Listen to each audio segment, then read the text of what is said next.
दोस्तों आप सभी से मैं कहना चाहूंगा एक बार धुरंधर मूवी जरूर देखिए। क्यों देखिए वो मैं बताता हूँ, क्योंकि इस मूवी में दिखाया गया है हमारे नेशनल सिक्योरिटी के बारे में, जो कि हम सभी को पता होना चाहिए था। और मैं शर्त लगा के कह सकता हूँ हम में से कई लोग ऐसे होंगे जिन्हें इसके बारे में कुछ पता ही नहीं होगा। पहले आप ये क्लिप देख लीजिए। हमारे 500,000 की प्रिंटिंग प्रेस मिले कैसे?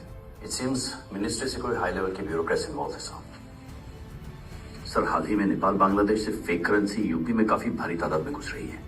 आपको बता दें 2014 से पहले भारत देश के पास लिमिटेड रिसोर्सेज थे, जिस कारण से आरबीआई बैंक के नोट के पेपर बाहर की कंपनी से आउटसोर्स किया जाता था, जिसमें से एक कंपनी आती है यूके बेस्ड और उसका नाम है डेलारू।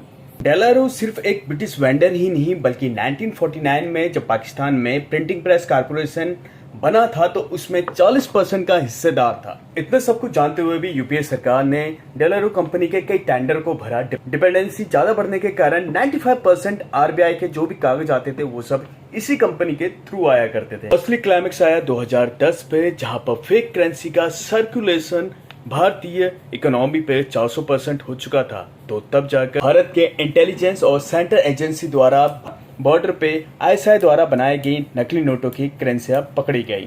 पकड़ने के बाद उसे आरबीआई के नोटों से कंपेयर किया गया तो उन दोनों नोटों के बीच में डिफरेंस बताना मुश्किल हो गया था। तब एक ही सोर्स निकल के आता है जो इन दोनों पॉइंट को कनेक्ट करता है, और वो है डेलारू कंपनी।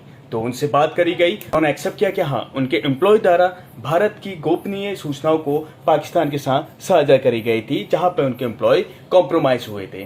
तो फिर क्या होता है, 2010 के अंत तक भारत के पास 2000 मैट्रिक टन फेक करेंसी इकट्ठा हो चुकी थी।